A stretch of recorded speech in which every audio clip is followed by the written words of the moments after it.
Mukunda jewellery మొట్టమొదటి factory outlet హనుమకొండలోనే అతిపెద్ద jewellery mart December 14న గొప్ప ప్రారంభం. రమగారు నమస్తే. నమస్తే జయ. రమగారు, పుట్టింటికి వెళ్ళి వచ్చేటప్పుడు తెచ్చుకోకూడని వస్తువులు ఏమైనా ఉంటాయండి? ఇవన్నీ సిద్ధాంతాలు కదా జయ, ఎవరిళ్లలో వాళ్ళవి. ఒక్కొక్క చోట ఇది సరే అంటారు, ఒక్కొక్క చోట అబ్బే అది కాదంటారు. ఓకే. అన్నిటికీ ఒడి నింపేటప్పుడు అరటిపళ్ళు పెట్టకూడదంటారు కొంతమంది, పుచ్చకాయ పెట్టకూడదంటారు కొంతమంది, అది పనికిరాదు. ఈ ప్రాంతాల్లో కొన్ని, ఆ ప్రాంతాల్లో కొన్ని. మీకు తెలిసినవి మీరు అవలంబించేవి ఏమన్నా ఉన్నాయా? ఉంటాయి. జనరల్గా పుట్టేళ్ళ నుంచి కొన్ని తీసుకురాం. మామూలుగా పెళ్ళప్పుడే మనకి రోలు, రోకలి, తిరగలి అలాంటివి ఇస్తారు. అవును. కొత్తవి వాడినవి ఇవ్వరు, ఇంట్లో ఇవ్వరు. కొత్తవి పెళ్ళప్పుడే ఇచ్చేస్తారు, సారితో పాటు పెడతారు. అవును. రోలు, రోకలి, తిరగలి, సానా కదా, కొన్ని వస్తువులు పెట్టేస్తారు. చేట, జల్లెడ పెట్టరు. అలాంటివి తెచ్చుకోకూడదు పుట్టింటి నుంచి. చేటలు, జల్లెళ్ళు, ఆ సామాగ్రి, కొలిచే సామాగ్రి ఏది తయారు అంటే బియ్యం కొలిచే డబ్బాలు ఉంటాయి, మరకాలు, మానికలు అవి ఉంటాయి చూసావా, అవి తెచ్చుకోకూడదు. ఓహో. అవి పుట్టిళ్ళల్లో ఇవ్వరు మామూలుగా, మన పెళ్ళిళ్ళప్పుడే. తర్వాత పెళ్ళిళ్ళల్లో గౌరీ పూజ చేస్తారు కదా, ఆ గౌరీదేవిని తెచ్చుకోకూడదు. అమ్మాయికి మనం కాపరాన్ని పంపించేటప్పుడు ఇది ఇస్తారు, కొన్ని దేవతార్చనకి సామాన్లు, దాంట్లో ఒక కొత్త గౌరీదేవిని పెట్టిస్తారు. ఓ. మళ్ళీ లక్ష్మీదేవి విగ్రహాలు అవి ఇవ్వరు పుట్టిళ్ళ నుంచి. అవును. చాలా సాధారణంగా చేస్తారు కదా. అయితే శుక్రవారం పూట కనుక అమ్మాయి పుడితే, శుక్రవారం పుట్టిన అమ్మాయిని తీసుకెళ్ళదలుచుకుంటే పెళ్ళికి అత్తారింటికి పంపించేటప్పుడు అత్తవారితోటి ఓ బంగారం గుమ్మం మీద పెట్టించి గుమ్మం దాటిస్తారు. శుక్రవారం పుట్టిన పిల్ల లక్ష్మీదేవితో సమానమని, ఆ పిల్ల కనుక ఇంట్లో నుంచి వెళ్తే పుట్టింటి లక్ష్మి తొలగిపోతుంది కాబట్టి ఆ అమ్మాయికి బదులుగా ఒక బంగారు రూపాన్ని పెట్టించి చేయిస్తారు. ఇవి కొన్ని చోట్ల ఆచారంగా కనపడుతుంది. అయితే ఈ బంగారం తీసుకోం. ఈ మన పుట్టింటి కాసులు పెడతారు చూడు, పెళ్ళి తర్వాత జరిగే నోములకి, అవి పుట్టింటి వాళ్ళు చాలా చోట్ల పెట్టరు.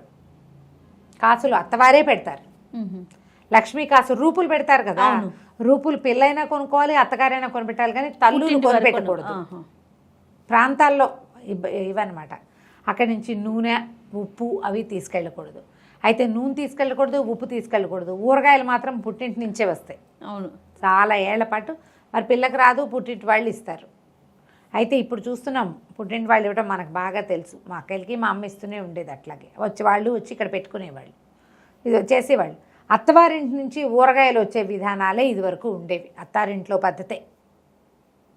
క్రమంగా అది కూడా పుట్టింటి వాళ్ళే ఇవ్వాలని ఒక పద్ధతిగా తోసేశారు. మేమ పెడితోటి పెట్టించుకు తెచ్చుకొని పని మానేయడం కోసం, పని మానేయడానికి. అయితే ఇలా ఊరగాయలు అవి తెచ్చుకునేటప్పుడు కూడా ₹1 ఇచ్చి తెచ్చుకోవాలి అని చెప్తారు కొంతమంది. ఓహో.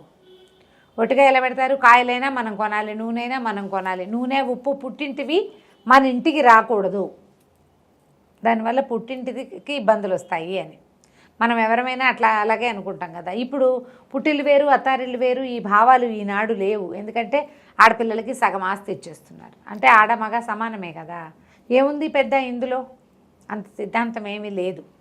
కాకపోతే సిద్ధాంతంగా చేసేటప్పుడు నువ్వులు కానీ పల్లీలు కానీ తెచ్చుకోరు. నూనెలు, పుట్టింట్లో పట్టించిన నూనెలు తీసుకురారు. చేట, జల్లెడ ఇవ్వరు. ఇవి మనకి సాధారణంగా కనపడేవి. కాకపోతే పిల్లలకి, ఆడపిల్లలకి పెళ్ళయ్యాక బంగారం పెట్టరు, మనవరాళ్ళకి పెడతారు. ఇక కూతురికి చేయించరు. నువ్వు చాలా చోట్ల గమనించు. అవును. మనవాళ్ళు పుడితే పిల్లకి పెట్టడము చాలా ఇళ్లల్లో కనపడుతుంది. ఇప్పటికీ పల్లెటూరు పద్ధతులు ఏంటంటే, పిల్ల పెద్దదైతే అంతా మేనమామే జరపాలి. చెవులు కుట్టించడం మేనమామే కుట్టిస్తాడు. ఇది ఎప్పుడంటే అమ్మాయిలకి ఆస్తుల్లో ఏ వాటాలు ఇవ్వని రోజుల్లో ఉండేవేమో అనుకుంటా. కానీ ఈ చెవులు కుట్టించడం మేనమామ కుట్టించాలి, పిల్ల పెద్దదైతే వచ్చి ఓడి వేసి ఫంక్షన్ చేయాలి మేనమామలే. తమిళనాడులో కూడా ఇట్లాగే జరుగుతుంది. మన దగ్గర కూడా మేనమామే అమ్మమ్మలే జరుపుతారు. బంగారం తెచ్చి పెడతారు పిల్లకి. ఇవి కనిపిస్తాయి. కొంచెం మగపిల్లలు మాలాంటి వాళ్ళ ఇళ్లలో అనుకో, ఒడుగులు అవి చేస్తారు మగపిల్లలకి. ఈ ఒడుగు చేసినప్పుడు వాడి చెవులు కుట్టించడం మేనమామే కుట్టించాలి. తర్వాత ఏమో పంచపాత్ర అవి ఇస్తారు, ఒడుగులు వాడు సంధ్యావందనం చేసుకోవడానికి. ఆ పాత్రలు కూడా అమ్మమ్మ, మేనమామ వాళ్ళే ఇవ్వాలి, అలాంటివి ఉన్నాయి. ఓకే. వీళ్ళు కొనకన్నా పుట్టింటి వాళ్ళు అవి ఇవ్వచ్చు. బంగారం మాత్రం ఆడపిల్లలకి సాధారణంగా, అంటే ఇప్పుడు తల్లి మరణానంతరం వచ్చే బంగారం రావటమే కానీ ఆడపిల్లలకి తల్లులే వస్తువులు చేయించి పెట్టేది ఇది వరకు లేదు, ఇచ్చేవాళ్ళు కాదు. బాలతొడుగు పెళ్లిలో ఏమి ఇచ్చారు ఇంకంతే, ఇచ్చేవాళ్ళు కాదు. కానీ ఇప్పుడు చూడు 2-3 ఆడపిల్లలే ఉన్నారనుకో, తల్లి చేయిస్తూనే ఉంటుంది పిల్లలకి. అవును. ఏటా ఓ వస్తువు చొప్పున నిదానంగా అమర్చుదామని భావిస్తారు. 2 ఏళ్లకోసారి ఓ వస్తువు చొప్పు చేయిద్దాం. మా వాళ్ళలో కూడా ఉన్నారు, అట్లా ఫ్యామిలీలో ఉన్నారు అమ్మాయిలకు వస్తువులు చేయించి పెట్టేవాళ్ళు. చాలా శ్రద్ధగా 3 అమ్మాయిలు ఉంటే చక్కగా ముగ్గురికి ముచ్చటగా 3 రకాల వస్తువులు. ఏదైనా బంగారం కొనటమంటే దాన్ని 3 భాగాలు చేసి, సిద్ధాంతాలు మరి వాళ్ళు ఎవరి పద్ధతులు వాళ్ళవి కదా, కొన్ని చాలా సరదా కలుపుతాయి అనమాట. ఎంత చక్కగా చేస్తారు, చెప్పుకునేటట్టుగా ఆవిడ ఎంత బాగానో చేస్తారు అని. మా పిన్ని ఒక ఆవిడ చేస్తారు అట్లా చాలా శ్రద్ధగా. వాళ్ళు ఏదో ఇల్లు డెవలప్ చేశారు, అందులో నుంచి కూడా అమ్మాయిలకు ఆస్తులు. మరి ఇప్పుడు ఈ కాలం మారింది కదా, అప్పుడు ఇంకా పుట్టిన నుంచి తేకూడదు అలాంటివి అయితే ఉండవు. కాకపోతే ఏంటంటే ఈ పాతకాలపు కన్జర్వేటివ్ విధానాల్లో మాత్రం ఇందాక మనం చెప్పుకునే లిస్ట్ అంతా మాత్రం పుట్టింటి నుంచి తెచ్చుకోకూడదు. పెళ్ళప్పుడే మంచాలు ఇస్తారు. అవును. తర్వాత మళ్ళీ చంటిపిల్లకు మంచం అని ఇస్తారు, చంటిపిల్ల సారతో పాటు. ఇంకా తర్వాత పుట్టింట్లో వాడిన మంచాన్ని తెచ్చుకోకూడదని సిద్ధాంతం. వాడబడుతున్న వస్తువుల్ని తేకూడదు. ఇప్పుడు ఎట్లా మానేస్తాము? ఇదివరకటి పద్ధతి వేరు, ఇప్పుడు పద్ధతి వేరు. మగపిల్లలు లేరు, 2 ఆడపిల్లలే. అమ్మ నాన్న కాలం చేస్తే ఆ వస్తువులని మన వాడుకున్న మనమే కదా తెచ్చుకుంటాము కదా. సిద్ధాంతాలు ఈ రోజున పనిచేయవు అనిపిస్తుంది నాకు. ఇప్పుడు కొన్ని ఉన్నాయి మీరు చెప్పినట్లుగా ఉప్పులు, నూనెలు ఇలాంటివి అంటే ఓకే మానేయగలుగుతాం కనీసం. కానీ ఇట్లా వస్తువులు ఆస్తి స్వాస్తి బంగారాలు విల్గారాలు ఇవన్నీ ఎలా వదిలిపెట్టుకోలేకపోతాం. ఇంకో వేరే దారి కూడా లేదు కదా. అవునవును. అక్కడ ఇంకో దారి లేదు కాబట్టి అందుకని ఇవేంటంటే ఈ పాతకాలపు సిద్ధాంతాలని ఎక్కువ పైకి తీసుకురాకుండా ఉండడమే మంచిది. ఏవో కొన్నిటివి పెట్టుకుందాం సిద్ధాంతాలు, చేయగలిగినవి మనం ఆచరించగలిగినవి. అమ్మా నాన్న అన్నీ సజావుగా ఉండి అన్నీ కుదిరినప్పుడు అమ్మాయిలు అట్లా పుట్టి నుంచి తెచ్చుకుంటే వాళ్ళకి ఏదైనా ఇబ్బంది వస్తుందేమోనని అమ్మా నాన్నకి తీసుకురాకూడదు అనేవాళ్ళు. అయితే ఇందులో చాలా ఉన్నాయి. అమ్మాయిలు అంటే ఆ పుట్టింట్లో ఆడపిల్లలు కడుపుతూ ఉంటే ఇంట్లో తద్దినాలు పెట్టకూడదు, ఇలాంటివి కూడా పెడతారు. అలా ఏం ఉండదు. ఆ కూతురు కడుపుతో ఉన్నా తండ్రి ఇంట్లో తద్దినం పెట్టుకోవచ్చు. వాళ్ళ ఇంట్లో ఎవరైనా మరణిస్తే ఏం చేస్తారు చెప్పు? అవును, అప్పుడు ఏం చేయలేకపోతారు కదా. ఎవరి భార్య కడుపుతోందో వాళ్ళు తలకొరివి పెట్టరు, మిగతా వారు కార్యక్రమాలన్నీ చూస్తారు. అంత పెద్ద తప్పేం లేదు. 7 నెలలు దాటాక తద్దినాలు అవి పెట్టరు. అన్నదమ్ములు ఉంటే వాళ్ళు పెడతారు, లేదా ఏ స్వయం పాకమో ఇస్తారు. ఇలాంటి సిద్ధాంతాలు ఏవో కొన్ని మనం పాటించగలుగుతాం, కానీ ఈ తెచ్చుకోకూడదు చేయకూడదు అనే సిద్ధాంతాన్ని అసలు పాటించనే లేము. పసుపు కుంకం ధారాళంగా తెచ్చుకోవచ్చు. ఈ మన ప్రాంతాల్లో తెలంగాణ ఈ వైపు అంతా ఒడిబియ్యం పోస్తారు. ఒడిబియ్యం తెచ్చుకుంటాం. ఒడిబియ్యం తెచ్చుకున్నాక పుట్టింటి వాళ్ళు పోసారనుకో, లేదా వాళ్ళే మన ఇంటికి వచ్చి పోస్తే ఒడిబియ్యం వండేందుకు కూడా ఒక రోజు పెట్టుకుని వాళ్ళు వండుకుంటాం. ఈ ఒడిబియ్యం వండలేకపోయాం, కుదరలేదు, పుచ్చొచ్చింది, ఏం చెయ్యాలి అంటే నాకు కూడా తెలియదు. నన్ను ఒకళ్ళు అడిగారు, నేను మా పక్కన ఒక మామగారిని సలహా అడిగితే ఆవిడ ఆవుకు పెట్టచ్చమ్మా, ఒకవేళ ఒడిబియ్యం వండలేకపోతే ఓ గుప్పెడు మనం వండుకునే అన్నంలో వేసుకుని తతిమా బియ్యాన్ని ఆవుకు పెట్టచ్చు, పక్షులకి వేయచ్చు, ఇంకోళ్ళ ఇంటికి ఇవ్వకూడదుట. జంతువులకి పెట్టచ్చు, ఆవుకు పెట్టుకోవచ్చు. ఇంకా మరి ఏం చేస్తాము, గొడ్లకి పెట్టచ్చు, అంత తప్పేమీ లేదు. ఇలా అంటే చెయ్యలేకపోతే ప్రయత్నం చేయాలట.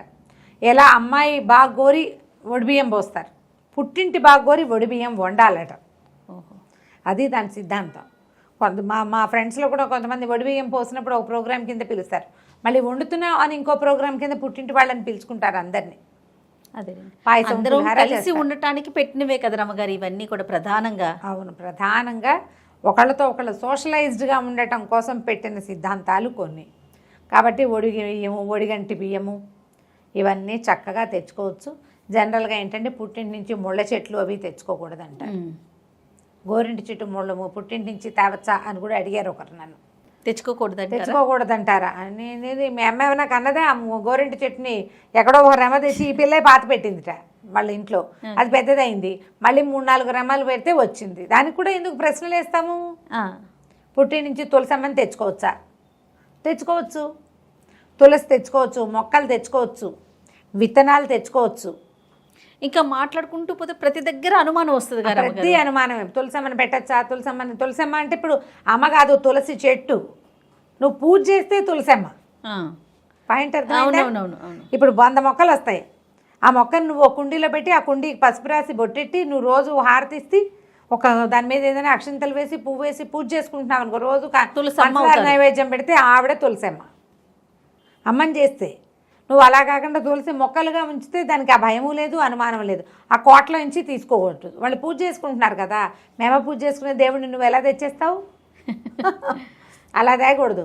పక్క కుండీల్లో పడి వచ్చినా ఏమనుకో మొక్కలు తెచ్చుకోవచ్చు, చక్కగా తెచ్చుకోవచ్చు, పిల్లలకి ఇవ్వచ్చు. నేనైతే మా ఇంటికి వచ్చిన వాళ్ళందరికీ తలా ఒక తులసి మొక్క తీసి ఇచ్చేస్తుంటా. అవును, అందరికీ ఇచ్చేస్తాను. నీకు కూడా పట్టుకొచ్చాను. అదే మనకేం అభ్యంతరం లేదు. పూజ చేసే తులసి చెట్టు పూజ చేసే దేవుడిలాగా. అంతే. తులసమ్మకి ఏమీ లేదు. తులసమ్మ వాడిపోతే ఎప్పుడు పెట్టాలి, అవి కూడా బోల్డ్ అని డౌట్లు వస్తాయి. మా అమ్మతో పెట్టించచ్చా, నేను పెట్టుకోవచ్చా, పిచ్చి పిచ్చి డౌట్లు. మీరు భయపడుతుంటే అన్నిటికీ భయంగానే ఉంటుంది. పుట్టింటిని చెడగొట్టుకోకండి. ప్రధానంగా అది సంబంధ బాంధవ్యాలు ఉంచుకోండి. ఒక అన్నయ్యో, ఒక తమ్ముడో, ఒక అక్కయ్యో ఉంటే, ఒక చెల్లిలో, అంతే కదా ఉంటాం. వీళ్ళతోటి ఈ సిద్ధాంతాలకు ఏముంది?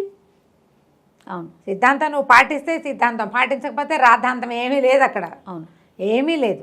మనం ఉంచుకోవాల్సింది మనుషుల్ని. వస్తువులు, విషయాలు వీటికి ఇంపార్టెన్స్ ఖచ్చితంగా ఉంది, కానీ మనుషుల్ని మించి కాదు. ఎస్, కరెక్ట్ చెప్పారు అమ్మగారు కదా. కాబట్టి ముందు మనుషులకి ఇంపార్టెన్స్ ఇవ్వండి. మీ అమ్మో, అన్నయ్యో, మీ వదినో అలా పుట్టి నుంచి తీసుకెళ్ళకూడదమ్మా అంటే వాళ్ళ భావాలకి గౌరవం ఇచ్చి వదిలిపెట్టేయండి. అసలు గొడవే లేదు. అదే, ఓ 10 రూపాయలు ఇచ్చి తెచ్చుకోండి. లేకపోతే హాయిగా ఉంటుంది, గోల లేదు. ఇంకా చాలా బాగుంది రమ్మగారు. రైట్ అండి, నమస్తే. నమస్తే.